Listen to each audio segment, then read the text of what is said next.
Entonces empezamos consigo, con él. Voy a empezar. Sí. Hablaré despacio. Sí, gracias. Despacio. He tratado de entender todo lo que ha dicho. Claro. Estamos muy felices de estar aquí. De verdad, de compartir una composición como la que está presente, este auditorio, este escenario. Yo me siento como en Cuba, veo todos. Estoy en Cuba. Que bom. Tania es nuestra funcionaria que atiende Brasil con mucho gusto. Es brasilera también. Sí. En el ICAP. Y Miguelito que está acá, es ministro consejero de nuestro consulado en Sao Paulo.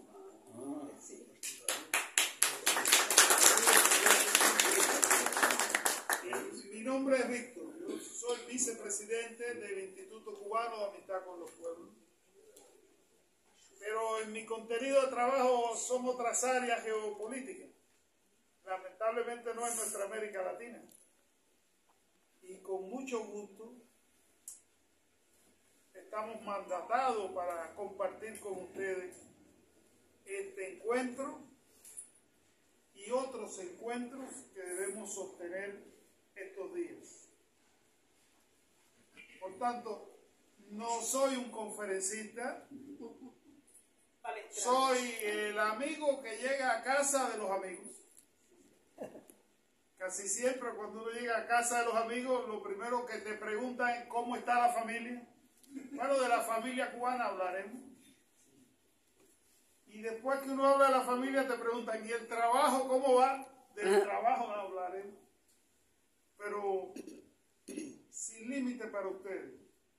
Lo que pueda ser de interés, lo que consideren una inquietud, lo que pueda ayudar a la comprensión del momento que vivimos en Cuba, estamos en la más absoluta y total disposición de abordar con los elementos que disponemos. Prácticamente llegamos de Sao Paulo aquí después de 24 horas de viaje y Licia nos recibió de una manera tal que ya cuando nos soltó a una hora tal anoche, caímos inconscientes en la cama. Hasta el día de hoy, que entonces nos encontramos, ¿dónde está Osvaldo? Osvaldo. Ese es el mejor guía de Niterói, conoce todos los detalles de Niterói. Y los que no conoce, él mismo dice, debía saber. Se lo recomiendo como un guía futuro. Para el trabajo político sirve perfectamente. Entonces, yo creo que ustedes son un auditorio conocedores de Cuba. Varios han estado en Cuba, otros llevan años tras años defendiendo la causa de Cuba, que es la causa de nuestro pueblo y también es la causa de los pueblos de nuestra América. Y yo debo ser un aprendiz de lo mucho que ustedes conocen. Me senté al lado del amigo. ¿Cómo tú te llamas? Norberto. Roberto. Norberto. Y me ha hablado de Matanza, de Cárdenas, de Varadero, del aeropuerto Juan Alberto Gómez. Y yo nací en Matanza, pero sabe tanto como yo de allí. Así que es un auditorio conocedor de Cuba.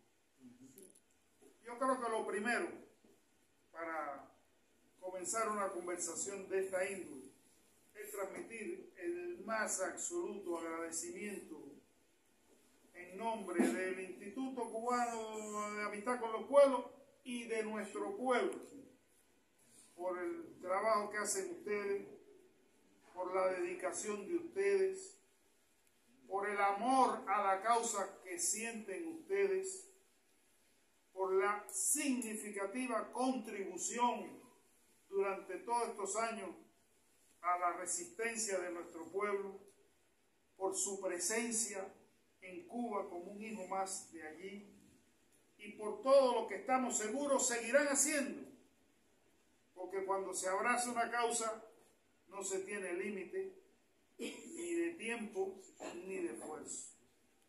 Así que quiero, primero que todo, aprovechar esta exclusiva oportunidad que tengo yo para agradecerle, para reconocerle y para saludarle también en nombre de la dirección de nuestro instituto y de nuestra población. Así que para todos y todas ustedes, yo les pido que demos un merecido aplauso de reconocimiento.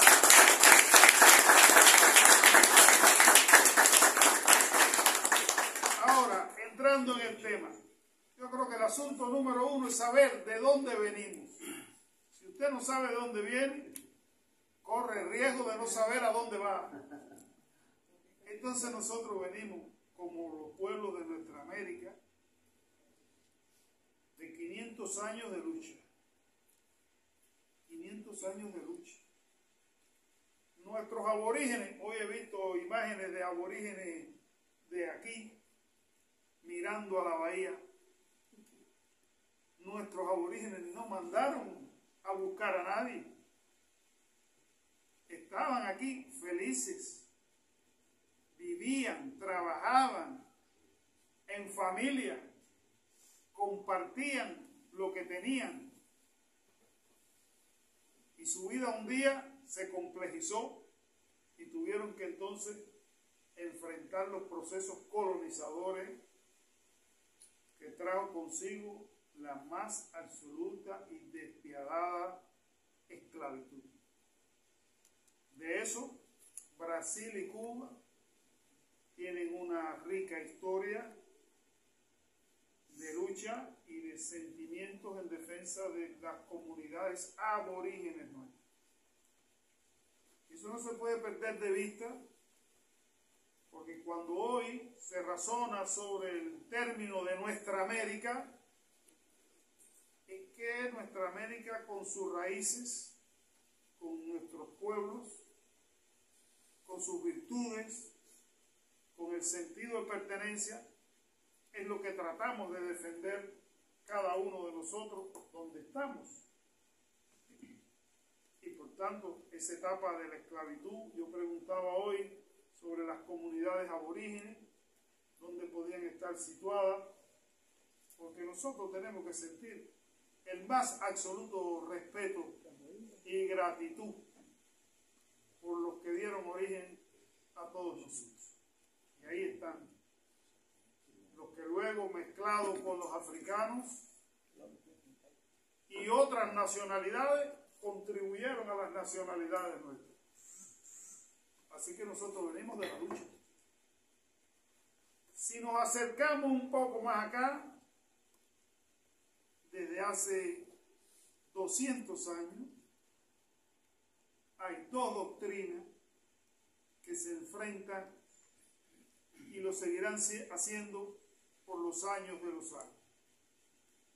La doctrina Monroe, con el criterio del gobierno de los Estados Unidos de que América para los americanos, y que no es otra cosa que imponer los designios de Norteamérica en nuestro pueblo, y la doctrina de Simón Bolívar, liberadora, integradora, y junto con él todos los próceres de nuestra América. Y ahí venimos. Y a Cuba le tocó, por razones históricas, ser la última de las colonias en alcanzar la independencia. Luego de 30 años de lucha, donde los primeros que lucharon por nuestra libertad, junto a los criollos nacientes en Cuba, fueron los que hasta ese día habían tenido la condición de esclavos. Por tanto en la sangre nuestra, en los genes nuestros, en la actitud ante la vida nuestra, está también esa capacidad para luchar, para enfrentar las adversidades y para tener ese espíritu de victoria. Yo creo que en los tiempos de hoy hay que seguir insistiendo que Cuba fue sede de la primera guerra imperialista de este mundo.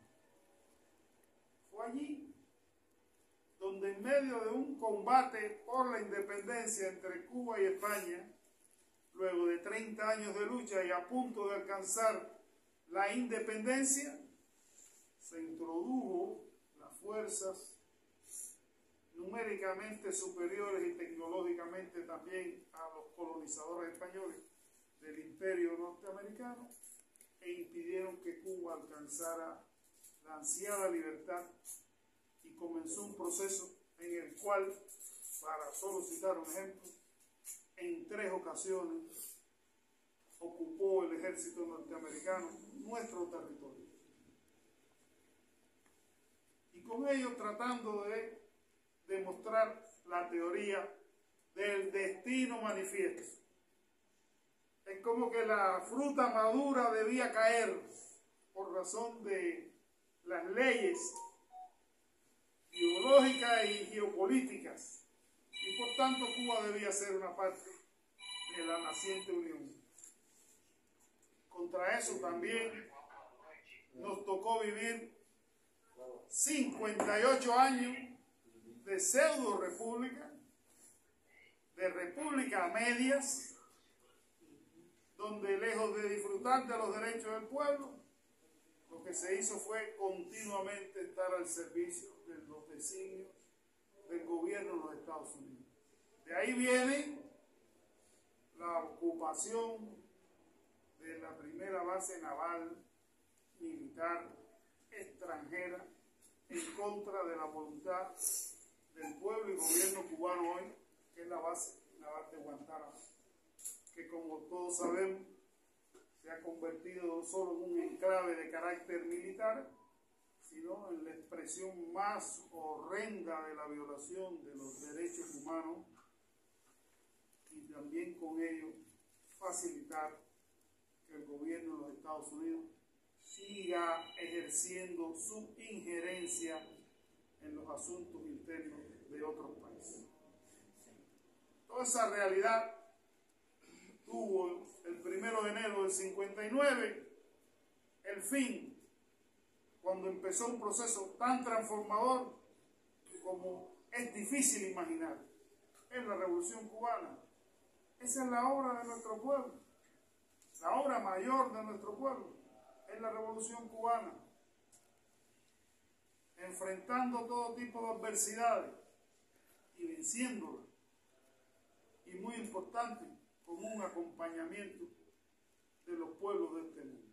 Y lo digo porque si un día nos preguntaran ¿y cuáles son los pilares que soportan la Revolución Cubana? Yo diría que hay 2 pilares fundamentales. El primero es esa resistencia de nuestro pueblo y su sentido de pertenencia en unidad para defender su obra. Y el segundo es la solidaridad. Lo que hacen ustedes todos los días, sin otra pretensión de contribuir modestamente a que un pueblo pueda vivir con dignidad, en cumplimiento de sus principios y sea soberano. Entonces lo uno y lo otro marchan juntos. ¿Quiénes defienden nuestras embajadas e instituciones cuando están en cualquier país cumpliendo una misión? La solidaridad. ¿Quién con su fuerza hace que todos los gobiernos del mundo, a excepción, como ya sabemos, de los Estados Unidos y el gobierno de Israel, voten en Naciones Unidas en favor de las resoluciones que Cuba presenta contra el bloqueo? ¿Quiénes nos han garantizado a nosotros las cuestiones más elementales para la prestación de los servicios? Hasta una jeringuilla para poder vacunar a nuestro pueblo. quienes alzan su voz en manifestaciones o en locales como este para defender la revolución cubana, es la solidaridad. Por eso no habría palabras para uno con exactitud trasladar esa idea. Yo le decía a Tania recientemente, pensando en las cosas que el comandante en jefe nos ha dicho y le ha dicho al mundo. Y cuando él tocó el tema de la solidaridad, él usó una expresión que pudiera parecer simple, pero es lo más profundo que pudiera decir un cubano en favor de los otros muchos que nos han ayudado. Así que hablando de solidaridad, él dijo: gracias, muchas gracias, infinitas gracias. ¿Quién pudiera decir algo mejor? ¿De qué otra manera se puede trasladar un sentimiento de profunda gratitud, sino de la forma más natural y franca que lo hizo nuestro comandante en jefe y que nos guía hoy en nuestro trabajo? El ICAP es una obra de Fidel. Estamos cumpliendo 65 años. El 30 de diciembre de este año se cumplen 65 años de la existencia del ICAP. Y es obra de Fidel, pero es de un pensamiento político que rebasó el siglo pasado y que nos trajo hasta este. Porque Fidel pudo percibir la esencia de lo que significa la solidaridad cuando comprendió que los gobiernos cambian, pero los pueblos se mantienen. Los pueblos se acercan, los pueblos se estrechan, los pueblos se vinculan. Y el ICAP nació para desarrollar esa que hoy se llama diplomacia pueblo a pueblo. Fidel es precursor de esos conceptos llevados a la práctica.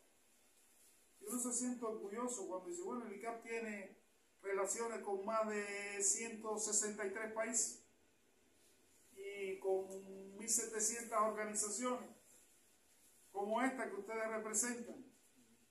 Y esos son millones de personas que en el anonimato contribuyen cada día a defender la revolución sin otra pretensión que no sea de que nuestro pueblo pueda disfrutar de esa cuota de felicidad que viene aparejado cuando se es soberano y cuando uno siente que tiene los derechos como ciudadano para defender una obra como la revolución.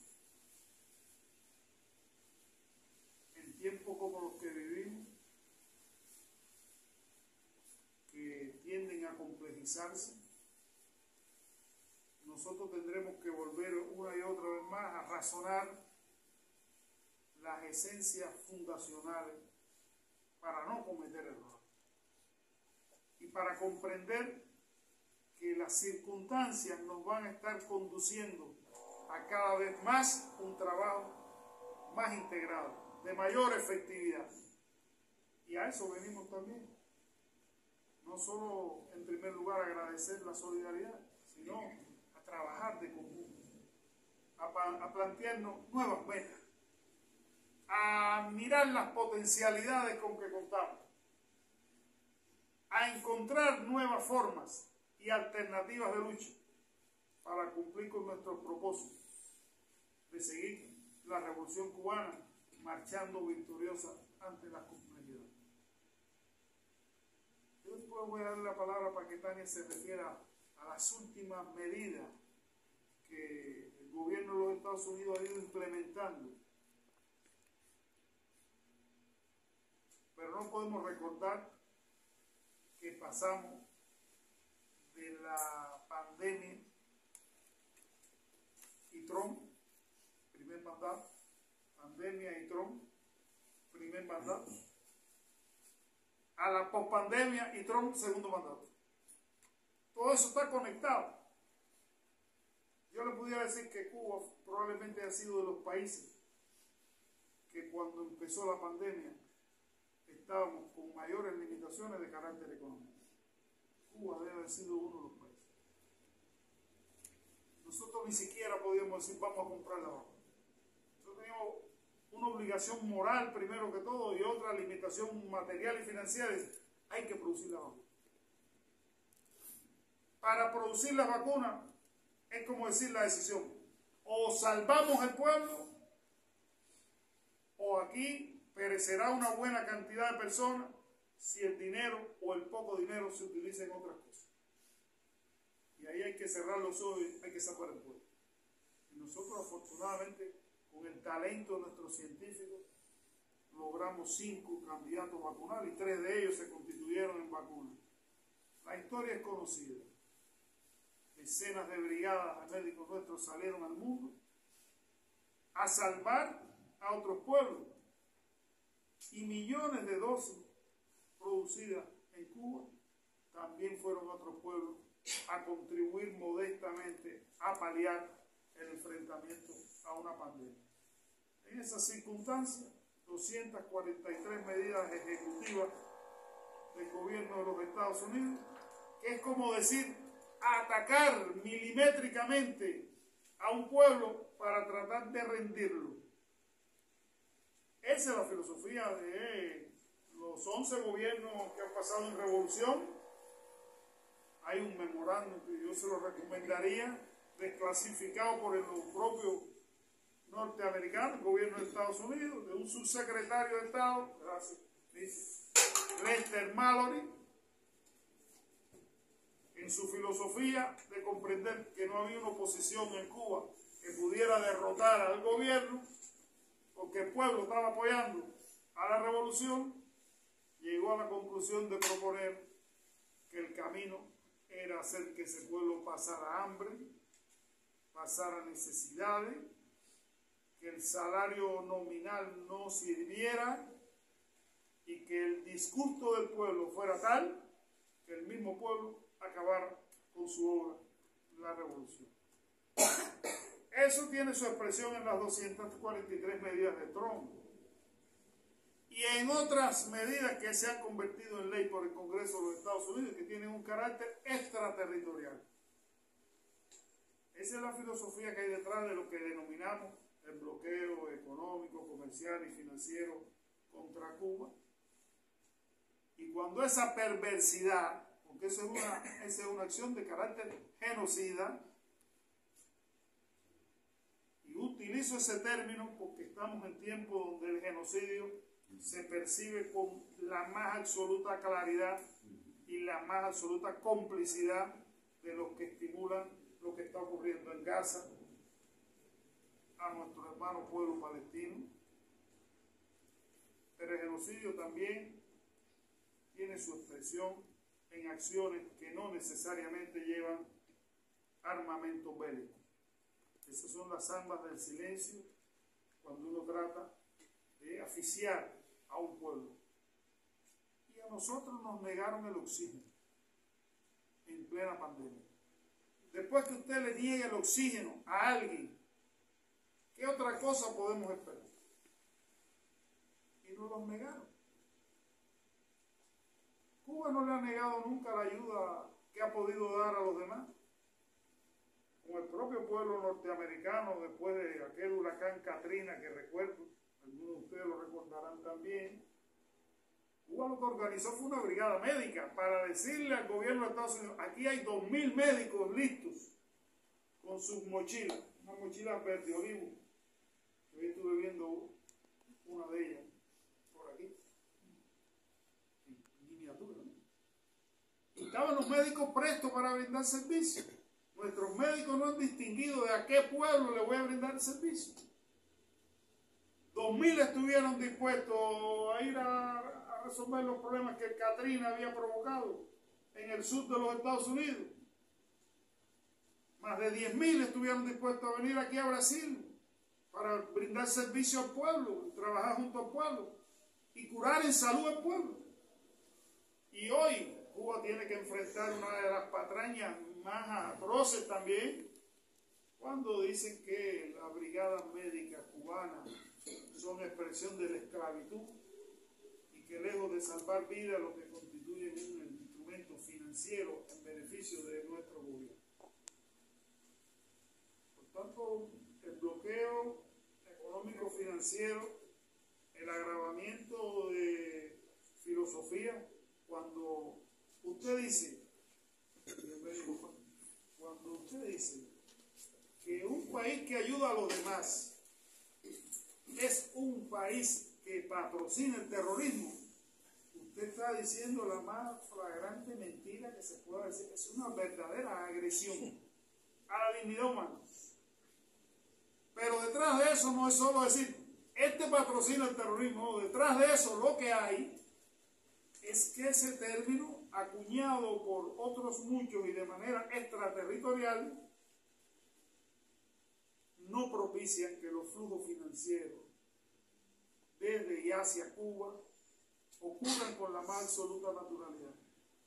Entonces cualquier país o entidad que realice el comercio exterior de manera lícita y que cobra por un servicio o vende un bien, debe ser remunerado en las cuantías que se pactó.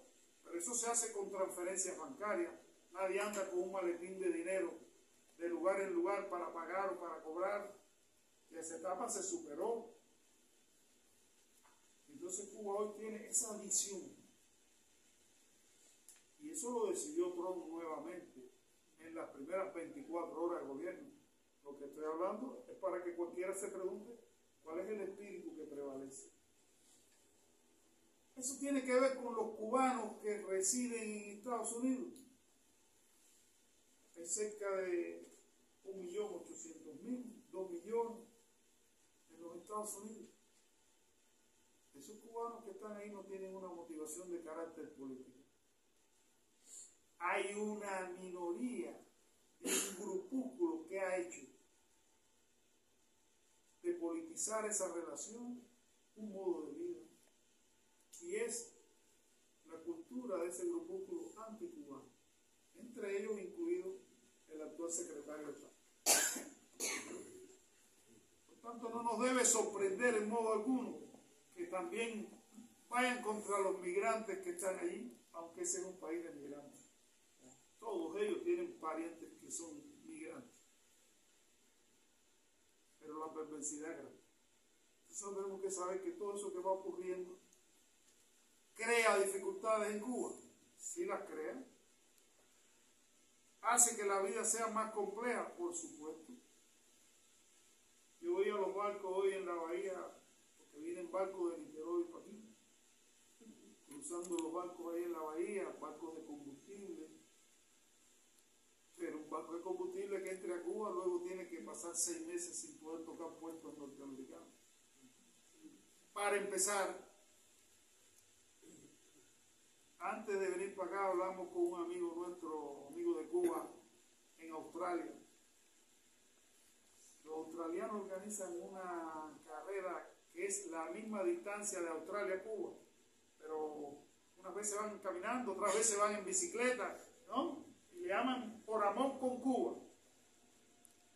Y recaudan, hacen actividades, pero si de la recaudación de esa quieren trasladar algún financiamiento a Cuba, los bancos de Australia le dicen, tenemos que cerrar su cuenta. Ya no estoy hablando de un país, estoy hablando de un ciudadano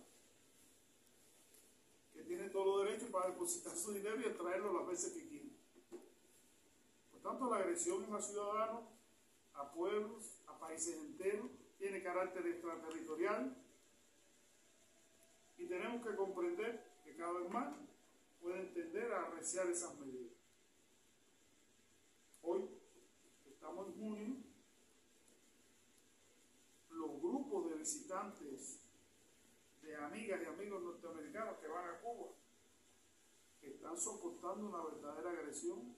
Primero le están cerrando sus licencias que tenían para viajar. Segundo, si alguno llega a visitar Cuba, el retorno lleva su interrogatorio diferenciado. Es la presión y la incitación al temor de que acercarse a Cuba constituye un riesgo para cualquier ciudadano norteamericano. Eso va en una circunstancia de una gran complejidad. Y los efectos que tiene Cuba, ustedes lo han visto con los temas de energía eléctrica.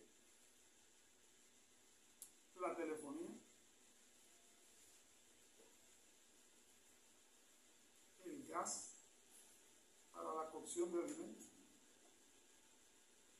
los propios alimentos. No hay un bien o un servicio en Cuba que quede exento de las acciones de guerra económica, financiera y comercial del gobierno de Estados Unidos. No es. En la educación, en la salud, en la industria, son los servicios de transporte, en los servicios básicos, agua, electricidad, telefonía, es todo. Es una guerra global, integral, con el ánimo de rendir.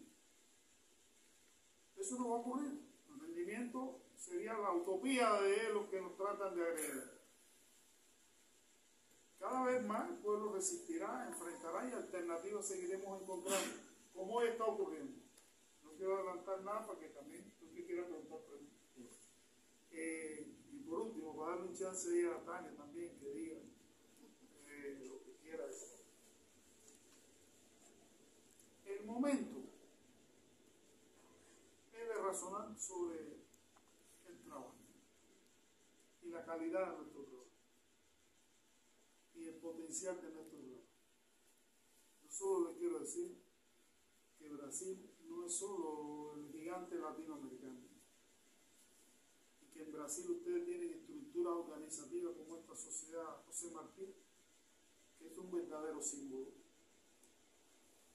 Nosotros vemos en Brasil el referente de lo que podemos hacer cada vez más y mejor en términos de solidaridad, expresada en dos cuestiones que a mí me gustaría saber sus opiniones y que yo creo que pueden marcar un punto de inflexión para pasar una etapa cualitativamente superior. Uno está relacionado con el movimiento de personas, visitantes. Hablaba con dos compañeros, una pareja que felizmente se propone visitar Cuba. Serán bienvenidos. En Cuba todos los que llegan son bienvenidos siempre que vayan con el ánimo que van ustedes. Si el ánimo es otro, van a encontrar una respuesta firme. Pero el movimiento, la presencia, porque es que cada vez que llegue una persona a Cuba y pueda constatar la realidad, se ocupará por sí solo de decir lo que considere y llegará a un conocimiento más exacto que 100 conferencias que pueda recibir. Y cuando decimos Cuba no está sola, quiere decir están presentes los pueblos en Cuba. Y lo segundo, nosotros consideramos que de pequeñas cosas está hecho el mundo hasta llegar a lo grande. Y en Cuba se está tratando de impulsar pequeños proyectos de desarrollo local. A veces para contribuir a aliviar la situación de un servicio básico, como puede ser el agua. Y en la comprensión de que esos proyectos de desarrollo local pueden tener una cuota de participación también de nuestros amigos y amigas. Yo le decía a Juan, los amigos de Cuba no se caracterizan por tener mucho dinero, pero los amigos y amigas de Cuba tienen otros amigos y amigas que pudieran también tener cada vez una mejor comprensión de cómo ser útiles a la lucha que estamos librando. Así que las personas y los proyectos pueden ser una idea que se complemente si quisiéramos en esta composición razonar el valor de la solidaridad. Yo no debo ya decirle ni un minuto más. Escuchar a Tania y después a todos ustedes el tiempo que tienen para el asunto que consideren, que con mucho gusto trataremos de responder. Obrigado.